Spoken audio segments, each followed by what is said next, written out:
അപ്പോൾ നമ്മുടെ ഡീപ്പ് ക്ലീനിങ്ങിൻ്റെ രണ്ടാം പാർട്ടിലേക്ക് പോയാലോ? അതിനുവേണ്ടി ഞാനിവിടെ ഒരു ബ്രഷ് മടക്കി എടുക്കുന്നുണ്ട് കേട്ടോ. ആക്ച്വലി ഇത് DYA എന്ന് പറയുന്ന ഒരു ചാനലിൽ കണ്ടതാണ്. ബ്രഷ് അങ്ങനെ ഒടിച്ചെടുത്തിട്ട് പിന്നെ നമ്മുടെ സ്റ്റൗവിൻ്റെ അവിടെ വെച്ച് ഉരുക്കി ഓപ്പോസിറ്റ് സൈഡിൽ ഇങ്ങനെ ഉരുക്കി പിടിച്ചാൽ ഇങ്ങനെയുള്ള ജനലിൻ്റെ ഇടയ്ക്കൊക്കെ ക്ലീൻ ചെയ്യാൻ പറ്റും കേട്ടോ. അങ്ങനെ ഞാൻ ചെയ്യാൻ ഉദ്ദേശിച്ചതാണ്. പക്ഷേ ആ ബ്രഷിൻ്റെ ആരോഗ്യം കൊണ്ടാണോ എൻ്റെ ആരോഗ്യക്കേടും കൊണ്ടാണോ അറിയത്തില്ല, ആ ബ്രഷ് ഒടിഞ്ഞു വന്നില്ല. അപ്പം ഞാൻ പിന്നെ അത് ഒടിച്ച് മടക്കി വെക്കാൻ പറ്റുമായിരുന്നു. ആ മടക്കി വെച്ച് അങ്ങനെ തന്നെ നല്ല പ്ലാസ്റ്റിക്കാണെന്ന് തോന്നുന്നു, അങ്ങനെ വെച്ച് ക്ലീൻ ചെയ്തു കേട്ടോ. ഞാൻ അധികം ക്ലീൻ ചെയ്യാത്തൊരു സ്ഥലമായിരുന്നു കേട്ടോ. ആ ജനലിൻ്റെ അടുക്ക് അവിടെ കുറച്ച് കല്ലുകളൊക്കെ ഞാനിങ്ങനെ പറക്കിയിട്ടുണ്ടായിരുന്നു, കാണാൻ ഭംഗിയുള്ള കല്ലുകൾ. പിന്നെ ഈ എക്സോസ് ഫാനൊക്കെ 2-3 മാസം കൂടുമ്പോൾ ഹസ്ബൻഡ് കയറി ഇതെല്ലാം ഫുള്ള് ഇളക്കി ക്ലീൻ ചെയ്യാറുണ്ട്. ഇപ്പോൾ എനിക്ക് ഇളക്കാനൊന്നും അറിഞ്ഞുകൂടാ, അതുകൊണ്ട് ഞാൻ പുറമേ ഉള്ള ഭാഗങ്ങളൊക്കെ എനിക്ക് പറ്റുന്ന രീതിയിലൊക്കെ അതിൻ്റെ ആ കറയൊക്കെ എടുത്ത് കളയുന്നുണ്ട് കേട്ടോ. അങ്ങനെ അവിടം കഴിഞ്ഞു. ഇനി നമുക്ക് ഫ്രിഡ്ജിൻ്റെ മുകളിലാണ് കേട്ടോ. ഫ്രിഡ്ജിൻ്റെ മുകളിൽ ഇങ്ങനെ കുറച്ച് ചെടികളും പിന്നെ ഞങ്ങളുടെ കുടിക്കൊക്കെ ഇരിപ്പുണ്ട്. അപ്പം അത് വല്ലപ്പോഴും ഞാൻ അങ്ങനെ 1 മാസത്തിൽ ഒരിക്കലൊക്കെ ക്ലീൻ ചെയ്യാറുള്ളൂ. അപ്പോൾ അതും എടുത്തിട്ട് അവിടെ എല്ലാം ഒന്ന് ക്ലീൻ ചെയ്ത് വെക്കുന്നുണ്ട്. അവിടെ ഒരു മിസ്സെല്ലേനിയസ് ബോക്സ് വെച്ചിട്ടുണ്ട് കേട്ടോ. നമുക്ക് ഇങ്ങനെ പേഴ്സ് അങ്ങനെയുള്ള സാധനങ്ങൾ, എക്സ്ട്രാ വരുന്ന സാധനങ്ങളൊക്കെ ഇട്ട് വെക്കാൻ വേണ്ടിയിട്ട്. അപ്പോൾ ആ ബോക്സ് നിറഞ്ഞിരിക്കുന്ന പോലെ എനിക്ക് തോന്നി. അപ്പോൾ കുറച്ച് അതിനകത്തിലെ സാധനങ്ങളൊക്കെ എടുത്ത് ഡീക്ലട്ടർ ചെയ്യണം. അപ്പോൾ അതൊക്കെ എടുത്തിട്ട് ഞാൻ എടുത്ത് കളഞ്ഞ് ആവശ്യമില്ലാത്ത കുറച്ച് കാര്യങ്ങളൊക്കെ നമുക്ക് എടുത്ത് കളഞ്ഞിട്ട് ഞാൻ തിരിച്ചു കൊണ്ട് ആ ബോക്സ് കൊണ്ട് വെക്കുന്നുണ്ട് കേട്ടോ. അതിന് 3/4 സാധനങ്ങൾ കളഞ്ഞു എന്ന് പറയുന്നതായിരിക്കും ശരി. കാരണം അതിൻ്റെ അത്ര ആവശ്യമില്ലാത്ത സാധനങ്ങളായിരുന്നു ബാക്കി ഇരുന്നത് മുഴുവൻ. പിന്നെ ഞാൻ ഈ സമയത്താണ് കേട്ടോ ഈ ചെടികളിലെ വെള്ളമൊക്കെ ഒന്ന് മാറി ഒഴിച്ച് വെള്ളം അതിൻ്റെ ഇലകളിലൊക്കെ ഒന്ന് സ്പ്രേ ചെയ്ത് കൊടുക്കുന്നത്. അന്നേരം കാണാൻ ഇച്ചിരി ഭംഗിയുണ്ടാവും. ഞാൻ എൻ്റെ മുകളിൽ ഇരുന്ന ഒരു ഫ്രെയിം എടുത്തപ്പം ആ വാട്ടർ ടാങ്കും എല്ലാം കൂടെ മറിഞ്ഞു വീഴാൻ പോയി. ഞാൻ ഓർത്തു അതെൻ്റെ മണ്ടേ വീണ് പൊട്ടിയെന്ന്. എനിവേ ഇപ്പോൾ അത് ഗ്ലാസ് ആയിരുന്നു, പൊട്ടിയില്ല. അതൊരു പ്ലാസ്റ്റിക് ഫിഷ് ടാങ്കാണ് കേട്ടോ. അതിനകത്ത് ഫിഷ് കിടപ്പുണ്ട്. കറണ്ട് കുത്തുന്നുണ്ടെ ആ ഫിഷ് ഇങ്ങനെ അനങ്ങി തുടങ്ങും വെള്ളത്തിനകത്ത് കേട്ടോ. അത് നല്ല ഭംഗിയുള്ളൊരു ക്യൂരിയസ് ആണ്. ഇതിൻ്റെ അകം ഞാനൊന്ന് ക്ലീൻ ചെയ്തതാണ്, അതുകൊണ്ട് അവിടുത്തെ ക്ലീനിങ് പെട്ടെന്ന് കഴിഞ്ഞു. ഇനി എനിക്ക് അധികം ഞാൻ ഇളക്കാത്തൊരു സ്ഥലമാണ് കേട്ടോ ഈ ഓവൻ്റെ അടിയും ഈ എയർ ഫ്രയറിൻ്റെ അടിവശമൊക്കെ. ഇനി അതെല്ലാം ഞാൻ എടുത്ത് വെച്ചിട്ട് ആ ഭിത്തിയൊക്കെ ഒന്ന് ക്ലീൻ ചെയ്ത് കൊടുക്കുന്നുണ്ട്. നല്ലവണ്ണം ആ സൊല്യൂഷൻ ഉപയോഗിച്ച് തന്നെയാണ് ക്ലീൻ ചെയ്ത് കേട്ടോ. നല്ലവണ്ണം പെട്ടെന്ന് ക്ലീൻ ആയി വരും. നമ്മൾ ഇടയ്ക്കിടയ്ക്ക് ക്ലീൻ ചെയ്യുവാണെങ്കിൽ നമുക്ക് ഡീപ്പ് ക്ലീനിങ് അത്ര വലിയ ബുദ്ധിമുട്ടായിട്ട് തോന്നുന്നില്ല. ഞാൻ ഒരു 3-4 മാസം മുന്നേ അതെല്ലാം കൂടെ എടുത്തൊന്ന് ക്ലീൻ ചെയ്തായിരുന്നു. അപ്പം അതുകൊണ്ട് അതിന് വലിയ അഴുക്കും ചെളിയൊന്നും അവിടെ പരണ്ടിട്ടില്ല. അപ്പോൾ ഞാൻ അതെല്ലാം ഒന്ന് ക്ലീൻ ചെയ്തു. കവർ ചെയ്യുന്ന ടവലൊക്കെ ഞാൻ ഓൾറെഡി വാഷ് ചെയ്തിട്ടാണ്, അതുകൊണ്ട് അത് തന്നെ ഞാൻ അവിടെ വിരിച്ചിട്ട് ഒന്ന് കുടഞ്ഞിട്ട് പിന്നെ എൻ്റെ ഫ്രൂട്ട് സ്റ്റാൻഡും വെജിറ്റബിൾ ബാസ്ക്കറ്റും ഒക്കെ എടുത്ത് അതേ സ്ഥാനത്ത് തന്നെ തിരിച്ചു വെക്കുന്നുണ്ട്. പിന്നെ അതിൻ്റെ മുകളിൽ ഇരിക്കുന്നത് എൻ്റെ ഒരു മരുന്ന് ഡപ്പയുടെ സ്റ്റോറാണ് കേട്ടോ. മരുന്ന് ഡപ്പ മീൻസ് അത്യാവശ്യം വേണ്ട എൻ്റെ തൈറോക്സിൻ്റെ ടാബ്ലറ്റ്, പിന്നെ കുഞ്ഞുങ്ങളുടെ പനിയുടെ ഗുളികകൾ, അങ്ങനെ കുറച്ച് സ്റ്റോർ ചെയ്തിട്ട് ഞാൻ മുകളിൽ വെച്ചിട്ടുണ്ട്. അപ്പോൾ അതും എല്ലാം എടുത്ത് ഈ സൊല്യൂഷൻ ഉപയോഗിച്ച്, അതിൽ വലിയ ചെളിയൊന്നും ഇല്ല എങ്കിലും ക്ലീൻ ചെയ്യുന്ന കൂട്ടത്തിൽ അത് ഞാൻ ക്ലീൻ ചെയ്ത് കൊടുക്കുന്നുണ്ട്.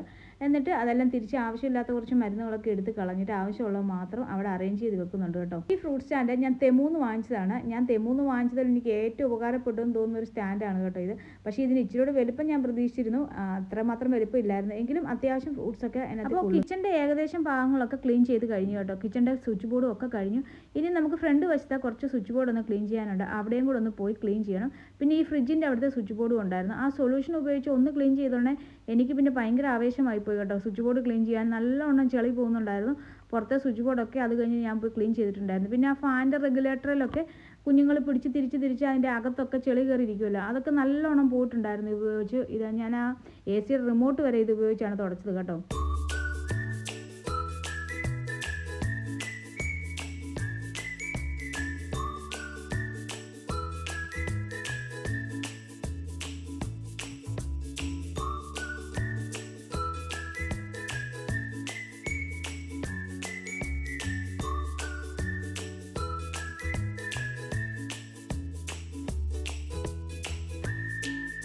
അങ്ങനെ സ്വിച്ച് ബോർഡിൻ്റെ ക്ലീനിങ് ഒക്കെ പരിസമാപ്തിയിലെത്തി. ഇനി നമുക്ക് അടിച്ചു വരാൻ പോകാം കേട്ടോ.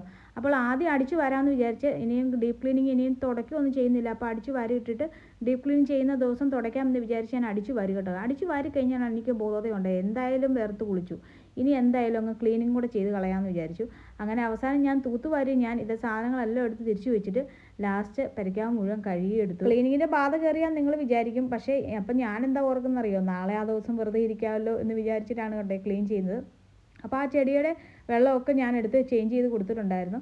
അപ്പം ഇൻഡോർ പ്ലാന്റ് ആണ്, മണി പ്ലാന്റ് ആണ് കേട്ടോ. എന്തായാലും ഫുഡൊന്നും ഉണ്ടാക്കേണ്ടിയിരുന്നില്ല, ചോറ് ഇട്ടിട്ടുണ്ടായിരുന്നു, കറിയും കൂട്ടാനും ഒക്കെ ഫ്രിഡ്ജിൽ ഇന്നലത്തെ ഇരിപ്പുണ്ടായിരുന്നു കേട്ടോ. അപ്പം പിന്നെ എന്തായാലും ബാക്കി സമയം ഫ്രീ ആണ്. ഇനിയിപ്പോൾ കുളിക്കുന്നതിന് മുന്നേ ബാക്കി പണിയും കൂടെ ചെയ്താൽ ഇനി എനിക്ക് 2 ദിവസം റെസ്റ്റ് എടുക്കാമല്ലോ എന്ന് വിചാരിച്ചാണ് ഞാനിത് ചെയ്യുന്നത്. പക്ഷേ അതിലും വലിയ പണി എനിക്ക് അത് കഴിഞ്ഞിട്ട് കിട്ടും. ഞാൻ പ്രീപ്പിപ്പൊക്കെ ചെയ്ത് എന്തെങ്കിലുമൊക്കെ ചെയ്തിങ്ങനെ ഇരിക്കുമ്പോഴായിരിക്കും കുഞ്ഞുങ്ങൾ പുറത്ത് പോകാനോ എന്തെങ്കിലും ഒന്ന് ബഹളം വെക്കുന്നത്. പക്ഷേ അങ്ങനെയുള്ളൊരു ക്വാളിറ്റി ടൈം അപ്പോൾ അവരോട് കിട്ടും, അത് വേറെ കാര്യം. അപ്പോൾ നമ്മൾ ചെയ്ത് വെക്കുന്നതുകൊണ്ടാണ് അത് പോകാൻ പറ്റുന്നത്. അങ്ങനെ വെള്ളമൊക്കെ ഒഴിച്ച് ഞാൻ പെരയ്ക്കാൻ മുഴുവൻ ഈ ഫ്ലാറ്റ് മുഴുവൻ കഴുകി എടുത്തിട്ടുണ്ട് കേട്ടോ. എനിക്കൊരു ശീലമാണ്, ഈ തുടയ്ക്കുന്നതിനെക്കാട്ടും എനിക്കിഷ്ടം കഴുകുന്നതാണ്. തുടച്ച് കഴിയുമ്പം നല്ലവണ്ണം തുടച്ചില്ലെങ്കിൽ ഒരു മനസമാധാനം കിട്ടാത്ത പോലെ എനിക്ക് തോന്നും. അപ്പം എന്തായാലും കഴുകിയെടുത്തു. അങ്ങനെ സാധനങ്ങളൊക്കെ കഴുകിയെടുത്ത് എന്തായാലും അപ്പം എന്നാൽ ബെഡ്ഷീറ്റും കൂടെ മാറ്റിയേക്കാമെന്ന് വിചാരിച്ചു. അങ്ങനെ വിരിപ്പൊക്കെ 2 ബെഡിലും മാറ്റി വിരിച്ച് ഒരു കുളിയൊക്കെ അതിന് മുന്നേ ഞാൻ പാസ്സാക്കി കേട്ടോ.